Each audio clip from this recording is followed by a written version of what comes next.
Jadi yang paling fundamental kan sebenarnya apakah relasi negara dan desa itu betul-betul sudah pada posisi dan kedudukan yang seperti yang dikonstruksi oleh Undang-Undang Desa itu. Bahwa desa itu sebagai entitas masyarakat hukum yang ada sebelum Republik Indonesia itu kan sudah diakui di dalam Undang-Undang Desa itu. Nah, ternyata dalam prakteknya, dalam arti pemerintah mensikapi mandat Undang-Undang Desa dalam bentuk kebijakan, kemudian regulasi, itu yang sampai hari ini masih ada beberapa hal yang perlu diperbaiki. Ini yang menurut saya penting ya, terkait dengan relasi negara dan desa itu.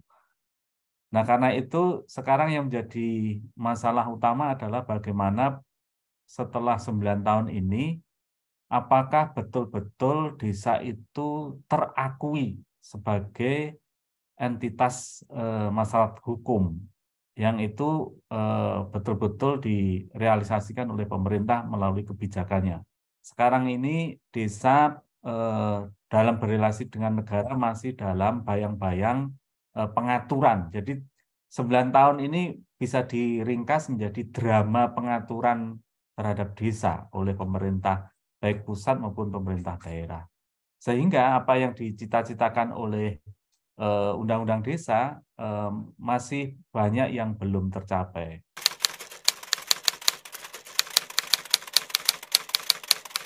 Menurut saya sebenarnya bisa dicermati ya, apakah usulan revisi itu yang mengusulkan atau teman-teman yang mempertimbangkan untuk revisi itu sudah mencermati betul apa yang saya katakan di dalam awal tadi itu. Dalam arti gini, bahwa konstruksi undang-undang desa itu apakah sudah dipahami secara clear oleh para pihak itu. Nah, pemahamannya ini yang kemudian akan menimbulkan urgensi apakah di dalam klausul-klausul, ketentuan-ketentuan di dalam Undang-Undang Desa itu memang masih ada yang penting, urgent untuk direvisi. Karena harusnya berangkat dari bagaimana praktek yang itu dalam hal ini bagaimana pemerintah mensikapi mandatori dari Undang-Undang Desa itu dalam bentuk kebijakan, dalam hal ini peraturan pemerintah, peraturan menteri dan seterusnya. Nah, sebagai misal begini, yang menjadi sorotan atau menjadi tema besar di dalam pelaksanaan Undang-Undang Desa itu akhirnya kan dikerucutkan di dalam dana desa.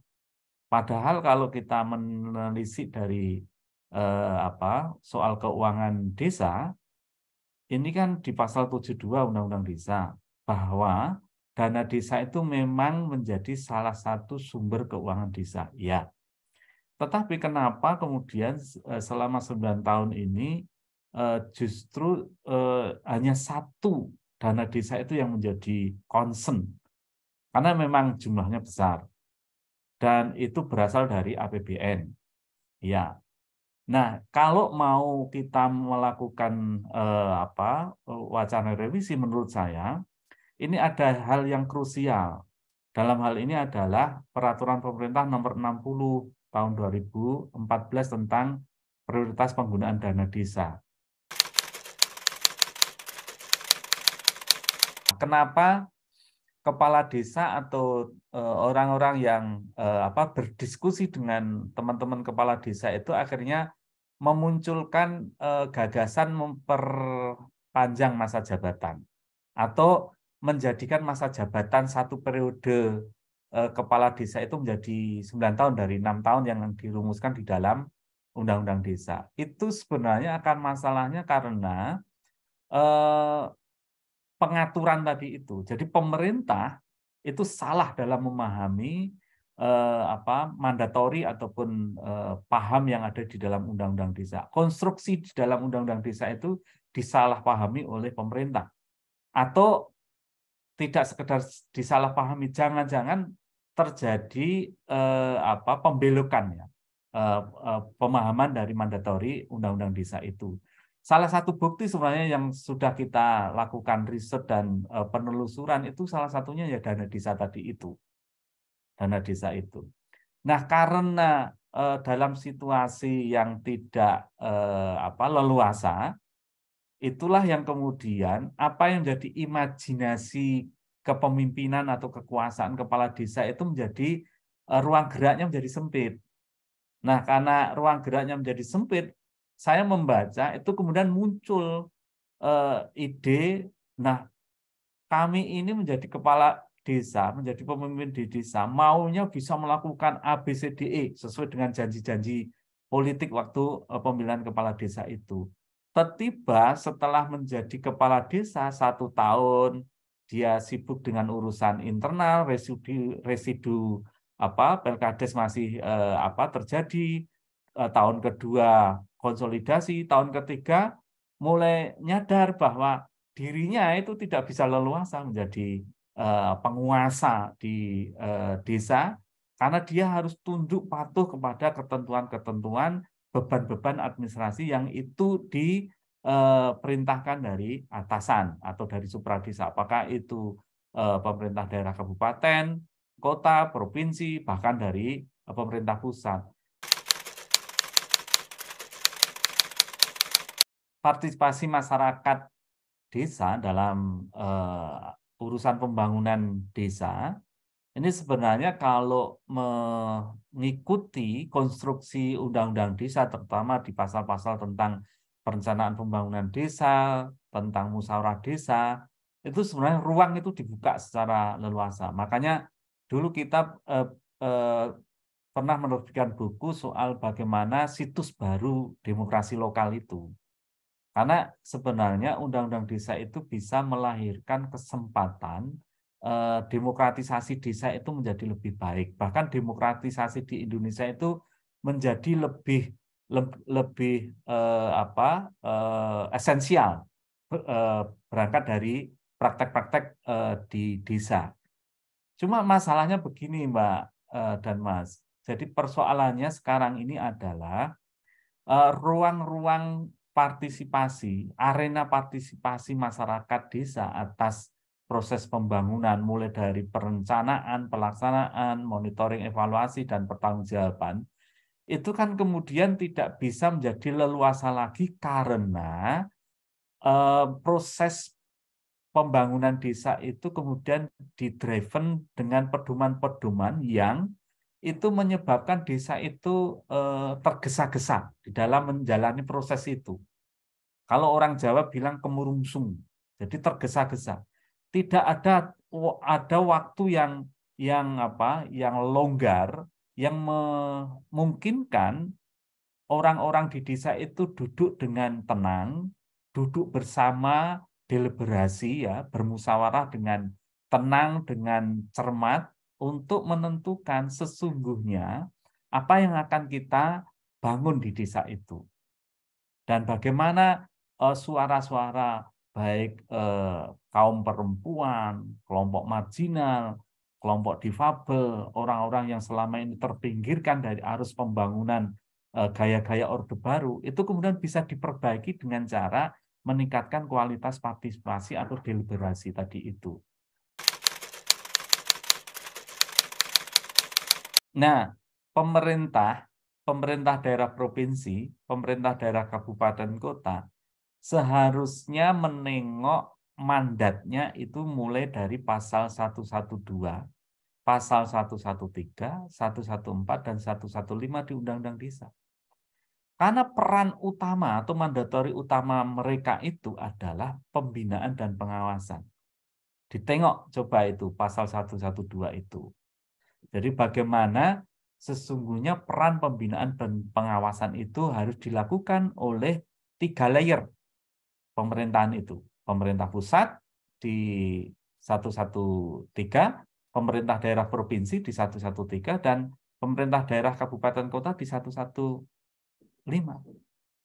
Nah, pembinaan dan pengawasan. Tetapi yang muncul yang dominan menurut pencermatan saya adalah bukan pembinaannya, tetapi pengawasan melalui kontrol.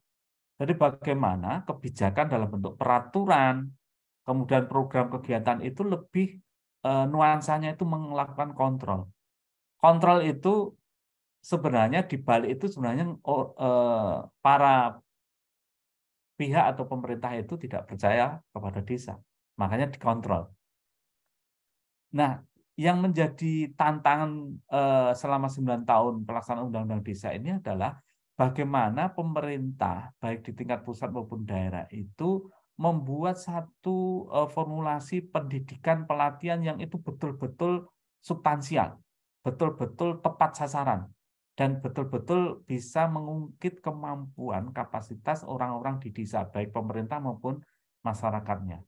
Nah, itu yang masih kurang, masih tidak optimal, masih luput. Nah, pembangunan desa untuk siapa? Nah, ini menarik pertanyaan ini.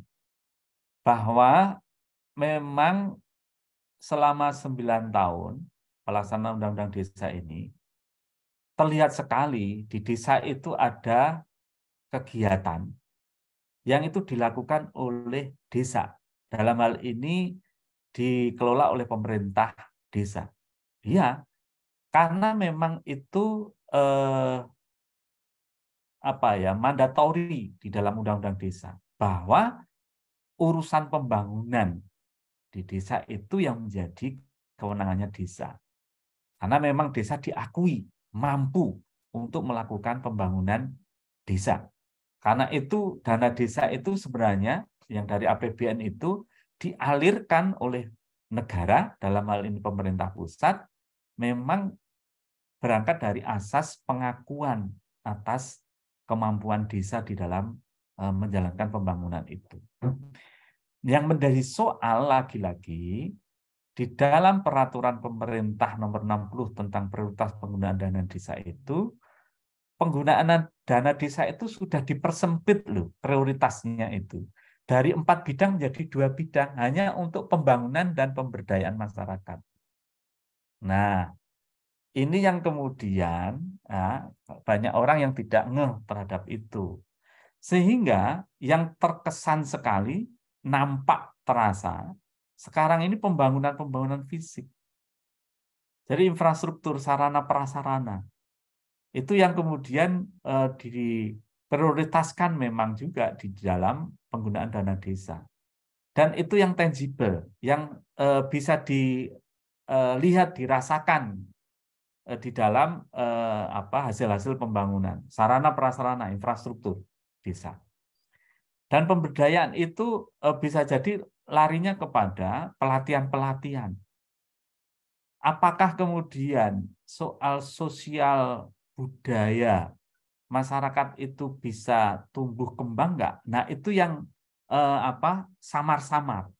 Padahal itu bagian dari kewenangan desa juga. Yang menjadi persoalan adalah bagi warga-warga marginal, bagi warga-warga masyarakat desa yang tidak punya sumber keuangan, jangankan untuk mendampingi atau berswadaya untuk membangun, merehab rumahnya. Untuk makan sehari-hari aja mereka susah. Nah, atas skema semacam itu kan kemudian yang tidak bisa menyiapkan skema swadaya, maka dia ditinggalkan. Jadi itu contoh. Akhirnya program-program atau kegiatan-kegiatan pembangunan itu dengan skema semacam itu akhirnya meninggalkan atau tidak bermanfaat bagi masyarakat marginal. Optimis dulu bahwa desa di tahun 2045 adalah masa depan Indonesia. Karena sebenarnya kekuatan desa, baik itu kekuatan sumber daya manusia, etos kerja, sumber daya alamnya, sumber daya sosial budayanya, itu sebenarnya menjadi harapan dan masa depan Indonesia itu membangun bangsa dan negara. Dengan catatan memang apa yang sudah dikonstruksi di dalam Undang-Undang Desa itu, mandatorinya, itu dipahami secara jernih, secara bening oleh para pihak. Apa yang saya yakini secara optimis bahwa desa itu menjadi masa depannya Indonesia pada tahun 2045 itu betul-betul terjadi. Karena dengan pemahaman yang clear, bening, jernih, itu nanti akan menyebabkan pemerintah baik pusat maupun daerah, termasuk juga teman-teman parlemen, itu akan membuat satu kebijakan-kebijakan teknis turunan dari Undang-Undang Desa itu secara konsekuensi. Nah, secara pesimis harus kita akui juga, dalam kondisi hari ini, desa yang masih dalam tekanan pengaturan oleh pemerintah pusat, karena pemerintah pusat dan juga pemerintah daerah banyak yang belum memahami secara clear, secara jernih, secara bening mengenai undang-undang desa ini, substansi konstruksinya, maka ketika ada gagasan 9 tahun masa jabatan kepala desa, ketika ada gagasan dipastikan 10% dari APBN untuk dana desa, jadi sumber-sumber keuangan di desa itu kalau tidak diikuti dengan asas yang ketat soal rekognisi, soal pengakuan bahwa desa itu mampu, jangan dianggap desa itu tidak mampu, karena pengaturan-pengaturan selama ini desa itu masih diposisikan, didudukan sebagai pihak yang tidak mampu untuk mengelola keuangan desa, sehingga pengaturan-pengaturan dari pemerintah pusat itu cenderung mengontrol. Mengontrol itu artinya ya tidak percaya sama desa. Itu Mbak, jadi 2045 Indonesia tergantung pada kondisi desa hari ini, hari besok, dan hari-hari berikutnya, apakah desa ini semakin diakui kemampuannya dan diberi keleluasaannya untuk menemukan jalan hidupnya, rutenya sendiri, tetapi memang harus ada pagar-pagar yang itu memungkinkan bahwa tidak terjadi konflik kepentingan, tidak terjadi politik kekuasaan yang meninggalkan orang-orang yang terpinggirkan. Jadi syarat ataupun pertimbangan-pertimbangan yang terkait dengan politik kewargaan di desa itu sangat dibutuhkan untuk hari-hari ini. Terima kasih.